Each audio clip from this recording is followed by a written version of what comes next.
Radhe Radhe, Maharajji, I have deep faith in God, and I try to practice chanting His name, Nam Jap, continuously. However, whenever severe hardship strikes my life, alongside my faith, two intense desires arise, either to end my life or to leave everything behind, renounce the world and seek refuge as a monk, Babaji. In such difficult moments, what should I do? You say your chanting is continuous, but let me gently correct you. It is not yet truly continuous. When Nam Jap becomes genuinely unbroken, Akhand Bhajan, a spiritual state arises where no calamity on earth can defeat you and no sorrow can cause you to lose hope. In fact, when deep pain strikes a true practitioner, their devotion intensifies even more. When you have unshakable faith in God, how can it ever break? A true devotee says, whatever my beloved Lord desires, that alone is my pleasure. Why should I complain to anyone? O Lord, play whatever game you wish with my life. I am content in your will. When chanting reaches its real depth, this divine bliss awakens naturally. And what about your second thought, leaving everything to become a monk? Don't fall for that illusion either. Do you think changing your clothes or changing your location means you have taken refuge in God? Refuge in God is an internal state. If someone wears the saffron robes of a Mahatma on the outside, but internally craves money, gourmet food, and worldly comforts, they are not a Mahatma. They are simply a worldly person in disguise. On the other hand, if you wear simple shirts and trousers, earn an honest living, walk the path of righteousness, Dharma, chant God's name, and keep your mind fixed on Him, you are a true devotee. Do not imagine that a monk's life is easy or filled with casual leisure. It is an extremely grueling, dangerous path. Think about it. A true monk lives with zero worldly entertainment, zero personal relationships, and zero sensory pleasures for their entire life. To become a true monk means to be dead while still alive, a state where the ego is slain, the senses are completely mastered, and the mind desires nothing from this world. So running away from worldly problems to become a Babaji is not a solution. Facing your challenges head on is the only real solution. When your faith in God is firm and you practice Nam Jap, God always creates a way through the storm. Without faith, worries hollow a person out from the inside until they see no way out. The scriptures state clearly, Avashyam eva bhoktavyam kritam karma shubhashubham. Every living being must inevitably experience the results of their own past good and bad deeds. When God Himself has declared this universal law, how can we believe anyone who promises a shortcut? Rituals, yagyas, and holy threads have their sacred place in family life for worldly harmony, but they do not magically erase your destiny, Prarabdha. The karmic ledger must be cleared. Human life is full of struggle. It often feels like you step out of one joy only to land immediately into the next deep trial. Then a ray of light appears, followed by another hardship. This cycle continues throughout life.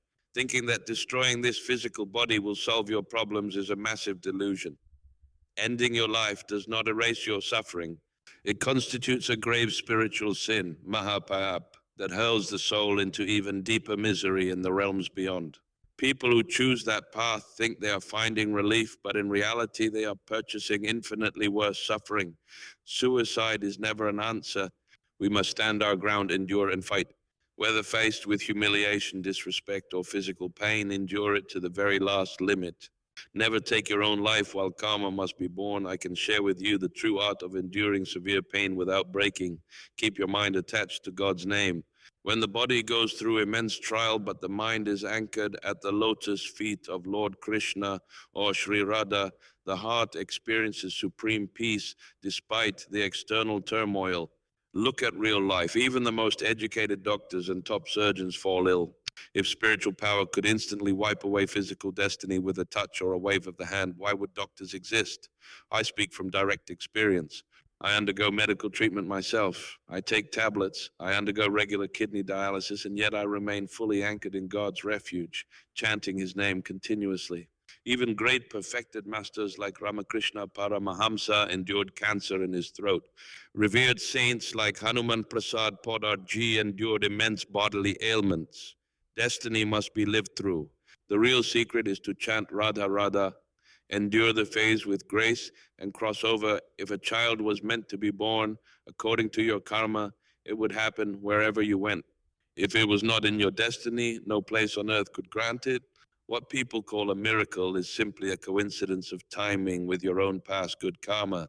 Suppose you were facing a bottleneck in life, you came to see me, and coincidentally your task got resolved. People immediately shout, "Hail the Baba!" But it wasn't Premanand who solved your problem. It was the ripening of your own good karma that brought that result. Let us speak truth without theatrical drama. When your karma aligns positively, things fall into place. When your karma does not align, no external magic will force it. Life is a flowing river with two banks, pleasure on one side, pain on the other, and our life moves back and forth between them. When you visit genuine saints, your spiritual merit, sukrit, increases. Your intellect, buddhi, becomes purified. You gain the inner fortitude to endure your past karma without losing your balance. Your future karma is saved from corruption, and past sinful impressions are burnt away. When a devotee travels hundreds of miles, endures travel discomfort, and stands in long queues all night barefoot just to catch a glimpse of a saint, that effort itself is a severe penance, tapasya.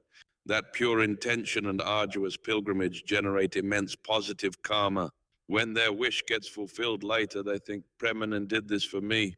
But in reality, it was their own faith, hard work, and devotion that brought God's grace into their life. Visiting saints destroys past negative impressions, pap, and elevates your soul. It is a spiritual law, not a trick, so do not fear hardship. Do not run away to wear robes and never think of ending your life. Stand strong, chant the holy name, fight through the storm, and make your human life victorious.